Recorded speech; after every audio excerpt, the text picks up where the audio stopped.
भैया लोग का रउआ कौनो ऐसन जगह जाए के हिम्मत करब जहाँ रात होते ही चिड़ई चुरुंगो उड़े के हिम्मत ना करे, जहाँ के हवा में अजुओ चीख पुकार गूंजेला। आज हम रउआ सबके कोनो हाईवे, पुरान बंगला या हवेली के कहानी ना सुनाई। आज हम रउआ सबके ले चलत बानी राजस्थान के जैसलमेर लगे मौजूद एगो ऐसन गांव में जे पिछला 2 साल से पूरा सुनसान आ श्रापित मानल जाला। कुलधरा गांव इ भारत के सबसे डरावना जगहन में से एगो बा। सरकारों एहिजा सूर्यास्त के बाद आदमी लोग के जाए पर रोक लगा देले बा। इ कहानी हमार या कोनो अनजान आदमी के ना ह, बल्कि दिल्ली के एगो मशहूर पैरानॉर्मल इन्वेस्टिगेटर टीम के बा। साल 2019 में उ लोग अपना आधुनिक मशीन, कैमरा आ गैजेट लेकर एक गांव के सांच जाने पहुंचल रहे। उ लोग सोचत रहे कि इ सब बस अफवाह बा, लेकिन वो रात जे कुछ भइल उ उन सब के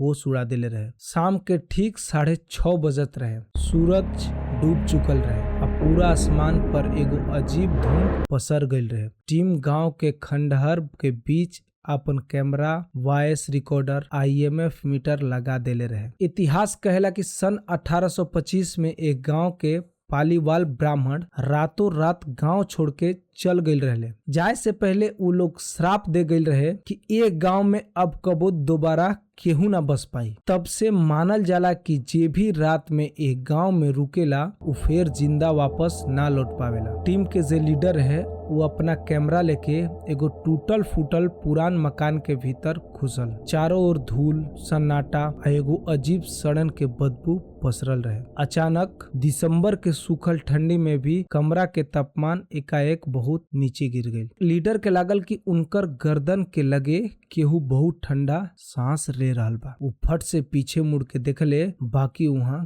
केहू ना रहे। वही समय उनकर हाथ में रहल EMF मीटर के लाइट पागल नियन लाल लाल चमके लागल। टेटे टेटे टेटी आवाज भी आवे लागल। मतलब वहाँ कौनो अदृश्य ताकत मौजूद रहे। लीडर तुरंत अपन वॉइस रिकॉर्डर पर इलेक्ट्रॉनिक वॉइस यानी EVP रिकॉर्डर करे लागल। वो खाली हवा में पूछले, का एहजा केहू बा? का रउआ हमनी से बात करत चाहत बानी? पहला 2 सेकंड पूरा सन्नाटा रहल। फिर रिकॉर्डर में से एगो ऐसन आवाज सुनाई पड़ल कि लीडर के पूरा देह कांप उठल। एगो बूढ़ आदमी के कांपत गुस्साइल आवाज गूंजल, भाग जा, एहिजा से निकल जा। राहुल डर के मारे पीछे हटे लगले। यही बीच कमरा के कोना में रखल पुरान माटी के घड़ा अपने आप हवा में उठ गई और दीवार से टकरा के जोरदार आवाज के साथ चकनाचूर हो गई। लीडर चीखत चिल्लात मकान से बाहर भगले। बाहर निकलते वो देखले कि टीम के बाकी 2 सदस्य अमित और नेहा भी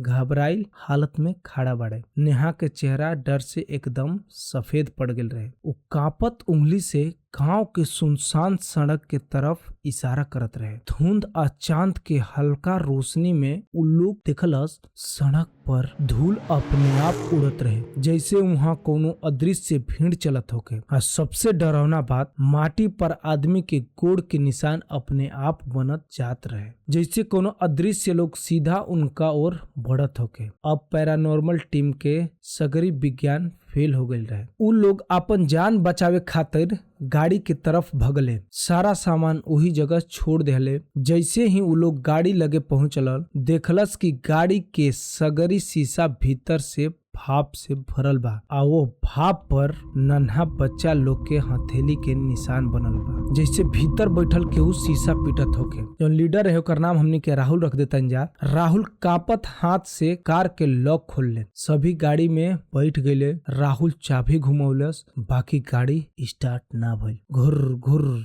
बस इंजन आवाज करत रहल। वही समय गाड़ी के छत पर जोरदार आवाज भइल, धड़ाम। ऐसा लागल जैसे बहुत भारी चीज ऊपर से गाड़ी पर कूद पड़ल होके। कार के छत बीच से भीतर धंस गई। नेहा डर के मारे आंख बंद करके जोर जोर से चीखे लागल। अमित जब खिड़की से बाहर देखलस तो देखलस कि खंडहर के पीछे से कई गो काला धुआं नियन साया निकल के गाड़ी के चारों ओर घेर लेले बा। वो सायन के कोनो चेहरा न रहे, बस अन्हार में चमकत दुगो लाल लाल आंख रहे। उस साया अपना लंबा लंबा बाल, लंबा लंबा नाखून से गाड़ी के शीशा के लागल खरोचे। वो आवाज से कान के पर्दा फाट जाई ऐसन हालत हो गए रहे। राहुल भगवान के नाम लिहले आ आखिरी बार पूरा ताकत लगा के चाबी घुमौले। ए बेर किस्मत साथ देहलस, इंजन गरज उठल। राहुल बिना पीछे देखले एक्सीलेटर दबा देहलस। गाड़ी पत्थर आ झाड़ी रौनते कुलधरा गांव के सीमा पार करत हाईवे पर निकल गई। हाईवे पर पहुंचला के बाद सबे के जान में जान आयल। भोर में जब उ लोग गाड़ी के छत देखलस त वहाँ कोनो